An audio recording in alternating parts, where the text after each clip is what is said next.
Katonda n'ateeka bbaani olubutolo gumba n'alulagira olutera abaana. And he took the children. Yesu omulungi yeebazibwe. Praise Jesus. Nzijukira. Say, God, remember me. Mugambe Mukama nti nzijukira Yesu. Remember me, Jesus. Bayibuli etugambye nti namujjukira. Katonda waffe bw'akujjukira. Addira byonna ebibadde bikusoomooza. Addira ekirwadde kyo. Addira obwakupangisa. Addira ebikuwa ebyakuluma. Aliteekako bbaani. N'alikuwanika. N'amuwanika mu kalina. Mugambe ng'ekibuga gikyayinza tuukayo. Lwaki? Can't reach there. Because the scent that is there up, it doesn't favor the bed bug. The scent.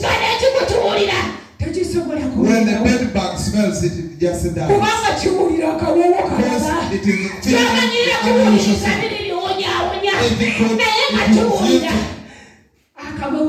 but it is feeling the new smell. Now the bed bug just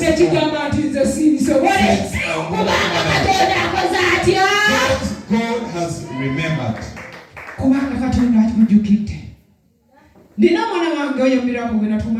have that child.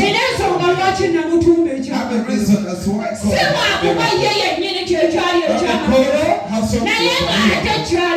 it was a miracle, the God did. At the that's when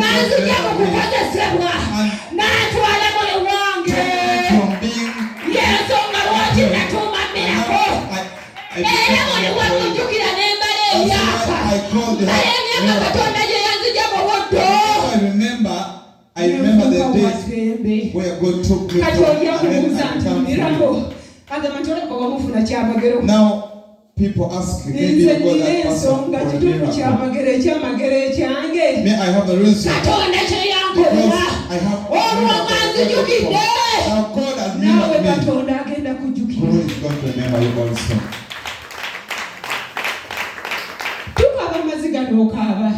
We cry sometimes. You feel the world is silent. You feel the marriage is failing.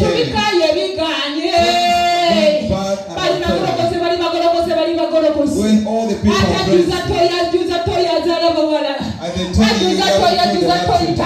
and speak all the words. Praise Jesus.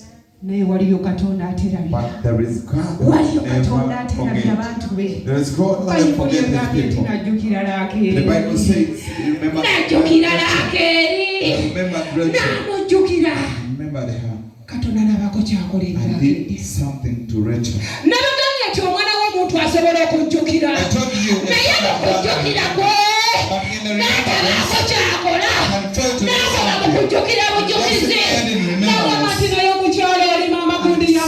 in that woman gave me jackfruit.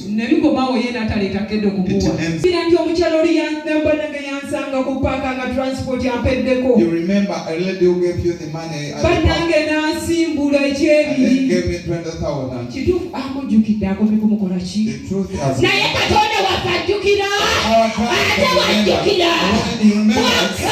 when he comes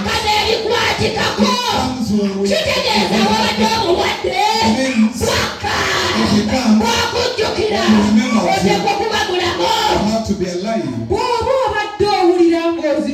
If you feel like you've been burdened, when he remembers you, he comes and offloads you.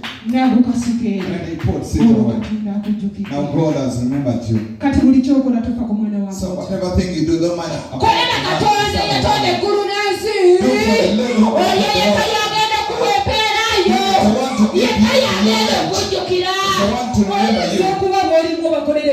Maybe you've done many things to those people, but they've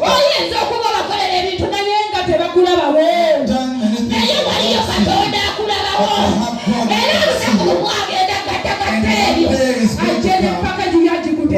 with your package and put before you. Oh, he has remembered you. He has remembered you. Now he shuts the mouth of the enemy.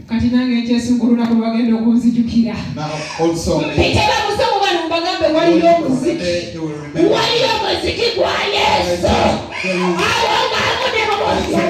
Jesus. When it shall take when I have money. If I forget to always remind me. Because God will be remembering. Have you ever listed the stem of the